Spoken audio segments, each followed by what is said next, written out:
Bharatiya Janata party, Telugu Desam, Janasena తరఫున హరిచంద్ర నాయక్ గారితో మేము నామినేషన్ వేయించడం జరిగింది.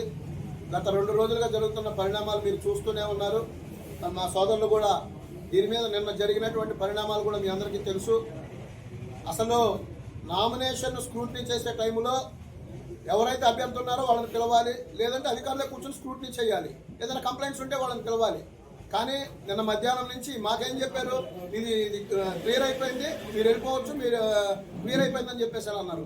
సాయంత్రం 6:30, 7 గంటల దాకా కూడా దానికి ఏమీ డిక్లేర్ చేయలేదు. రాత్రి 9 గంటలకి మైక్ పట్టుకున్నప్పుడు అనౌన్స్ చేస్తూ ఉన్నారు, మీరు స్క్రూటినీలో రిజెక్ట్ చేసామని చెప్పని. సరైనటువంటి కారణం కూడా లేకుండా వాళ్ళు రిజెక్ట్ చేయడం చాలా అనైతికం. ముఖ్యంగా మేము కోరేది ఏంటంటే, మా సోదరులు చెప్పినట్టు ఖచ్చితంగా మేము న్యాయం తరపున పోరాటం చేస్తాం. ఖచ్చితంగా మాది 100% విజయం సాధిస్తాం. వాళ్ళకు కూడా భయం ఏంటంటే, హరిచంద్ర నాయక్ గారి గురించి ఆయన మొట్టమొదటి నుంచి కూడా నాకు గత 25 సంవత్సరాలుగా మిత్రుడు. ఆయన మొట్టమొదటి నుంచి కూడా అనేక ఆధ్యాత్మిక సేవా భక్తి కార్యక్రమాల్లో ఇటు లయన్స్ క్లబ్ కానివ్వండి, ఇటు దేవాలయం తరపున కానివ్వండి, ఇటు ముత్యాలమ్మ టెంపుల్ కానివ్వండి, అనేక సేవా కార్యక్రమాల్లో లయన్స్ క్లబ్ నుంచి కూడా ఆయన అనేక ప్రెసిడెంట్గా చేశాడు, జోన్ చైర్మన్గా చేశాడు. అనేక సేవా కార్యక్రమాల్లో ఆయన ముందుంటాడు. అది ప్రజలందరికీ కూడా తెలుసు.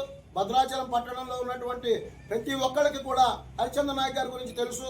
మేము ఎప్పుడైతే హరిచంద్ర నాయక్ గారు క్యాండిడేట్ డిక్లేర్ చేశామో అప్పటి నుంచి కూడా వాళ్ళకి రైళ్లు పరిగెడుతూ ఉన్నాయి. మనం గెలవం, ఏదో ఒకలాగా అనైతికంగా వీళ్ళది రాజీనామా విత్డ్రా చేపించి లేకపోతే రద్దుపరిచి మనం అనైతికంగా దీన్ని ముందుకు వెళ్ళాలని చెప్పేసి వాళ్ళు కుతంత్రాలు పడుతూ ఉన్నారు.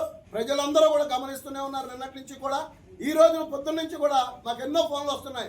అన్న ఎట్లన్నా పోరాటం చేయండి, హరిచంద్ర నాయక్ గారిని భద్రాచలం గ్రామ పంచాయతీ సర్పంచ్గా ఎట్టి పరిస్థితుల్లో కూడా ప్రజలందరూ కూడా సిద్ధంగా ఉన్నారు ఓట్లు వేయడానికి అని చెప్పేసి ప్రజలందరూ కూడా అనేక మంది కోరుకుంటూ ఉన్నారు.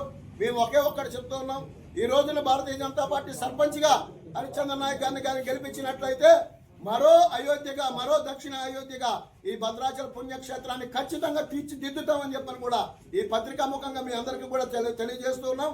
అట్లాగే 20 మంది వార్డు సభ్యులను కూడా దయచేసి భద్రాచలం పట్టణంలో ఉన్న ప్రతి ఒక్కళ్ళు కూడా మీ యొక్క అమూల్యమైన ఓటుని మా వార్డు సభ్యులకి, మా సర్పంచ్ గారికి వేసి అత్యధిక మెజారిటీతో మా యొక్క సర్పంచ్ గారిని గెలిపిస్తారని చెప్పేసి కూడా మేము మరొకసారి మీ మీడియా ద్వారా మేము అప్పీల్ చేస్తూ ఉన్నాము. వాళ్ళు ఎన్ని చేసినా కూడా ఈ 10 రోజులు మేము సంయమనంగా ఉంటాం.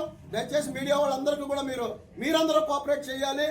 మేము ఒకటి అడుగుతున్నాం, వాళ్ళు ఎన్ని మా మీద దాడులు చేసినా ఎన్ని చేసినా మేము సిద్ధంగా ఉన్నాం. మా కేడర్ కానీ, మా తెలుగుదేశం, జనసేన, బీజేపీ వాళ్ళు మేము సిద్ధంగా ఉన్నాం. నిన్న మీరే చూశారు, నిన్న రాత్రి వాళ్ళు ఎంతమంది ఉన్నారు, అయినా మేము బయటే ఉన్నాం. సంయమనం పాటిస్తూ ఒకటే మా చెప్పారు సీనియర్లు అందరూ కూడా, మీరేం మాట్లాడొద్దు, వాళ్ళు ఏం చేస్తారో చేద్దాం, చేయండి, రేపు పొద్దున్న మనం అప్పీల్ చేసుకుందాం, అంతే తప్ప మీరు ఇక్కడ గొడవ కానీ ఏం కానీ చేయొద్దని చెప్పన్నారు. రాత్రి మీ మీడియా మిత్రులందరూ కూడా చూశారు.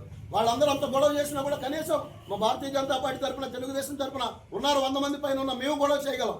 కానీ ఒక్కటి ప్రజాస్వామ్యాన్ని మనం గౌరవించాలని చెప్పన్న ఒకే ఒక్క దీంతో మేము రాత్రి కామ్గా ఉన్నాం. ఈ రోజున ఉదయం సబ్ కలెక్టర్ గారికి మొత్తం జరిగినవన్నీ కూడా మీ విషయాలని కూడా ఆయన తెలియజేశాం, అప్పీల్ చేసుకున్నాం. మేము ఖచ్చితంగా మాకు న్యాయం జరుగుతుందని చెప్పి కూడా మాకు ఒక దృఢమైనటువంటి నమ్మకం ఉన్నది.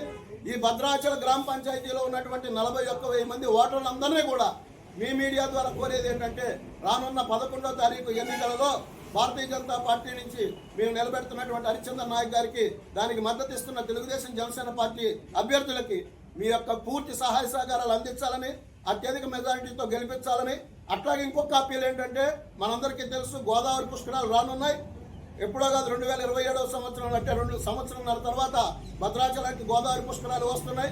ఖచ్చితంగా మీకు మాట ఇస్తున్నాం భారతీయ జనతా పార్టీ తరఫున. ఇప్పటికే మీ అందరికీ తెలుసు, మా కిషన్ రెడ్డి గారు కేంద్ర మంత్రి గారు 90 కోట్లకు పైగా దీనికి ఇక్కడ భద్రాచలం పట్టణానికి నిధులిచ్చి, రామాలయ అభివృద్ధి కోసం కేంద్రం నుంచి నిధులిచ్చి మరి భద్రాచలం అభివృద్ధిలో భాగంగా రాష్ట్రపతి గారితో మేము శంకుస్థాపన చేయడం జరిగింది.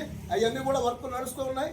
అట్లాగే పుష్కరాలకు కూడా ఖచ్చితంగా భద్రాచలంలో స్నానఘట్టాలు కానీ, భద్రాచలం దేవాలయానికి వచ్చేటటువంటి యాత్రికులకు కానీ 12 రోజుల పాటు ఎటువంటి ఇబ్బందులు లేకుండా మేము మా బీజేపీ తరఫున కేంద్రంలో మోడీ గారిని ఒప్పించి ఖచ్చితంగా ఇక్కడికి తీసుకొస్తామని, అవకాశం ఉంటే ఆయన కూడా తప్పకుండా పుష్కరాలకు భద్రాచలం రావాలని చెప్పేసి మేము ఆహ్వానించి మా పార్టీ తరఫున ఆయన ఇక్కడ తీసుకురావడానికి కూడా మేము కృషి చేస్తామని. ఇంకొక మనం ఏంటంటే, 10 సంవత్సరాలు మనం చూసాము టీఆర్ఎస్ ప్రభుత్వంలో, ఒక్కసారి వచ్చాడు కేసీఆర్ గారు. 9 సంవత్సరాలు అసలు భద్రాచలం మోహన్ చూపించలా. ఆనాటి ముఖ్యమంత్రి వైఎస్ రాజశేఖర రెడ్డి గారు కాంగ్రెస్ పార్టీలో ఆయన క్రిస్టియన్ అయినప్పటికీ కూడా 5 సంవత్సరాలు ముఖ్యమంత్రిగా ఉన్నప్పుడు తలంబరాలు తీసుకొచ్చి భద్రాచలం రాముల వారికి ఇచ్చారు. తానీషా గారి దగ్గర నుంచి వస్తున్నటువంటి ఆచారాన్ని తుంగలో తొక్కి ఈ కేసీఆర్ ప్రభుత్వము రాముడు దేవుడు కాదు, హిందువు అయితే ఏంటి, హిందూగాళ్ళు ఏంటి, బొందుగాళ్ళు ఏంటి అని చెప్పని ఆయన అనేక మీటింగుల్లో కూడా చెప్పడం మనం చూసాం. 100 కోట్ల రూపాయలు భద్రాచలానికి ఆయన ఫస్ట్ వేటుగా వచ్చాడు. 100 రూపాయలు ఇచ్చాడని మీ అందరికీ కూడా తెలుసు. ఒక 100 రూపాయలు కనీసం 10 సంవత్సరాల టీఆర్ఎస్ ప్రభుత్వంలో భద్రాచల పట్టణానికి వచ్చినాయి అంటే వాళ్ళని నిరూపించమనండి. తప్పకుండా మేము ఓకే, ఏదైనా దేనికన్నా సిద్ధం. మేము 100 కోట్ల రూపాయలు భద్రాచల పట్టణ అభివృద్ధికి అని చెప్పని మొట్టమొదటిసారి కేసీఆర్ భద్రాచలం వచ్చినప్పుడు ఆయన అనౌన్స్ చేసి కనీసం ఈ రోజు వరకు కూడా 1 రూపాయి ఆయన 10 సంవత్సరాల్లో ఇవ్వాల. 9 సంవత్సరాలు భద్రాచలం మొహం చూపించలా. అయినప్పటికీ కూడా ప్రజలందరూ కూడా సరే అని చెప్పని మన ఎన్నికలలో మరి టీఆర్ఎస్కి ఓటేసారు, తెలుసు మీ అందరికీ కూడా. అంటే భద్రాచలం ప్రజలు ఎంత విజ్ఞలో కూడా మనకు తెలుసు.